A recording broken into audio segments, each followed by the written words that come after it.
वैदिक पर्सपेक्टिव के इस YouTube चैनल को सब्सक्राइब करें, वीडियो को लाइक व शेयर करें। ओम त्रिचित नः अद्या भवतम नवेदसा विभुः वायाम उत अरातिः अश्विना युवुः यंत्रम हिमयेव वाशसु अभ्यायमसेना भवतम मनीषिभिः। त्रिसप्त ही हमारा, आज ही हो तुम दोनों नवेदस, व्यापक हम तुम दोनों का परिचालन करते हैं और आय पंचमास। हे अश्विना पुरुष औरत युगल, तुम दोनों का ही यंत्र शीतल रात्रि के समान दिन है, साक्षात कार्य सिद्धि के लिए ग्रहण करने योग्य हो तुम दोनों मनीषियों द्वारा। यह जो मंत्र लिया गया, यह ऋग्वेद के प्रथम मंडल का 34वां सूक्त है। एक जीवन व्यवस्था यहां पर दे दी गई है और अच्छे से जीवन व्यवस्था जीने के लिए क्या कहा गया है, जिसके लिए यजुर्वेद के ही 40वें अध्याय में 2 मंत्र हैं, जिनकी व्याख्या आपको श्रीमद् भगवद गीता में भगवान श्री कृष्ण ने दे दी है। इसमें 2 मंत्र हैं, जैसा कि हम देख सकते हैं कि यदि हम सुखपूर्वक जीवन जिए और अच्छे से जीवन जिए तो भगवान श्री कृष्ण ने यहां पर एक व्यवस्था दी है, जिसमें 2 मंत्र हैं। पहला है ओम ईशावास्यमिदं सर्वं यत्किंच जगत्याम जगत तेन तक्तेन भुंजिता मा हृदय कश्य शुद्धनम। ईश्वर द्वारा आच्छादन किए जाने योग्य है यह सब, जो कुछ भी जगती में जगत है उसका त्याग के साथ भोग करो, किसी के भी धन का लालच मत करो। अच्छा जीवन जीने के लिए यदि हमको स्वर्ग नरक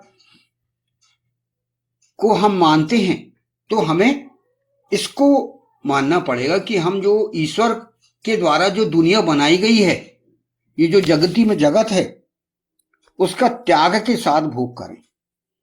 यदि हम भोग करना है हमें तो कुछ तो त्याग करना पड़ेगा।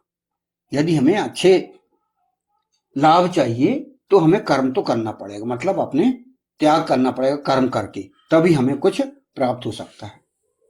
फिर आगे कहा गया किसी के धन का लालच भी नहीं करना हमें। ये कर्म करने के लिए ये हमें गाइडेंस इसमें दी गई है। और दूसरा मंत्र कर्म करने के लिए कहा गया है, जैसे कि अभी पहले ही मैंने बताया, कुर्वन्नेवेह कर्माणि जिजीविषत शतम समाहा एवं त्वयि नानते स्वस्ति ना कर्म लिप्यते नरे। कर्मों को करते हुए ही यहां इहलोक में सैकड़ों वर्षों तक जीने की इच्छा करनी चाहिए। इस प्रकार तुम में इसके अतिरिक्त प्रकार से नहीं, पुरुष में कर्म लिप्त नहीं होता। तो ये जो 2 मंत्र हैं यजुर्वेद के, ये हमें ये तीसरे सिद्धांत जो बताया गया है कि डिवीजन होता है, वो प्राप्त करने के लिए हम इनका 2 मंत्रों का ध्यान हम करें। और इन दोनों मंत्रों की ही व्याख्या भगवान श्री कृष्ण ने श्रीमद् भगवद गीता में ये अर्जुन को समझाते हुए कहा है। यह जो है व्यवस्था एक यहां पर दी गई है।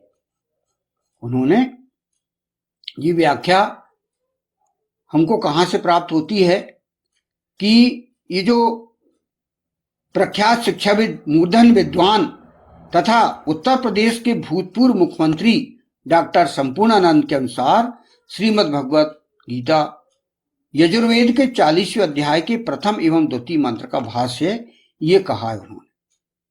उन्होंने ये कहा कि जो, हालांकि इसका ईशावास्य उपनिषद के रूप में अध्ययन किया गया है, जो कि अत्यंत महत्वपूर्ण है, और उन्होंने यह कहा कि ये जो दोनों मंत्रों का भाष्य श्रीमद् भगवद गीता में आपको पूरे 700 श्लोकों में मिलेगा इसका भास, इन दोनों मंत्रों का भास, जो कि हमें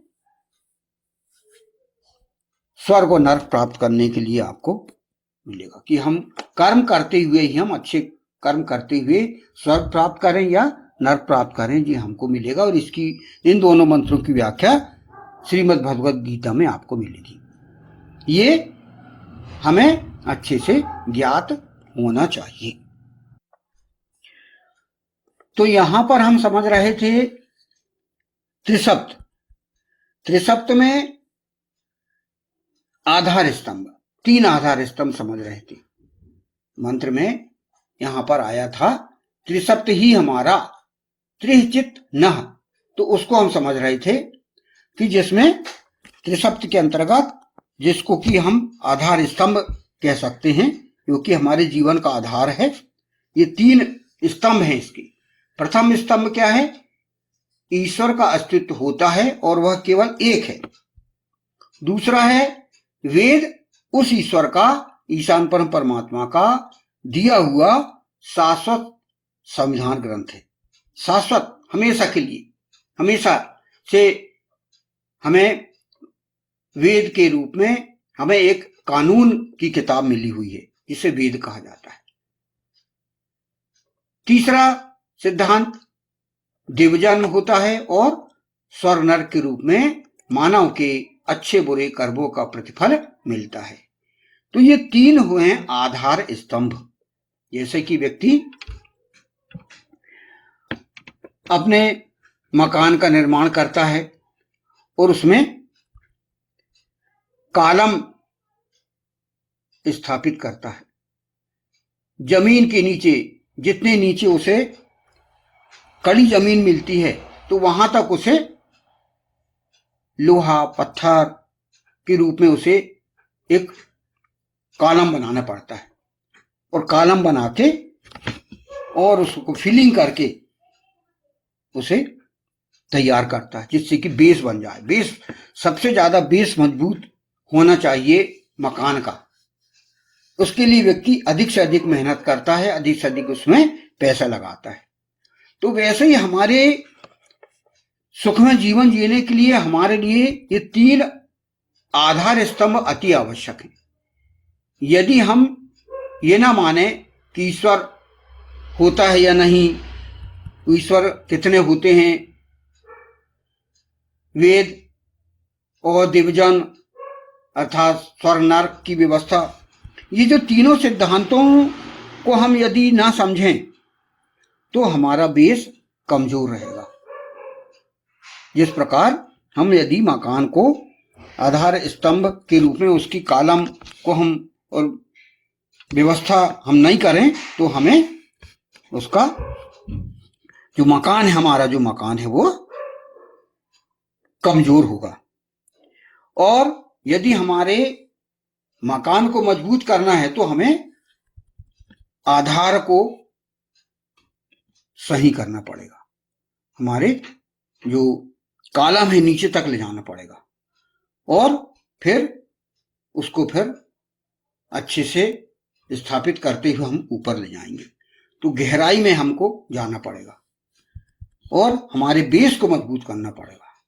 उसी प्रकार हमारे मन मस्तिष्क में हमें ये 3 आधार स्तंभ मन मस्तिष्क में बिठाना पड़ेगा, तभी हम हमारे जीवन को सुखमय बना सकते हैं, मजबूत बना सकते हैं।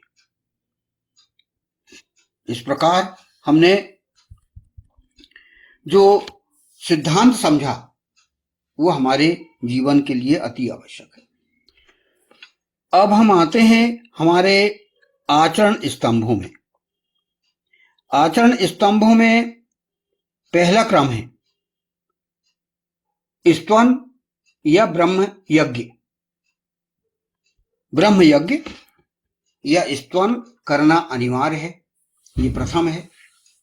दूसरा है किसी भी प्रकार की आय प्राप्त होने पर हमें आय पंचमांश जनहित में धर्मार्थ व्यय करना आवश्यक है। हमारी जो आय होती है उसमें हम अपने आय का 5वां भाग हम दे सकते हैं, ये हमारी स्वेच्छा के ऊपर है, अर्थात दान करना।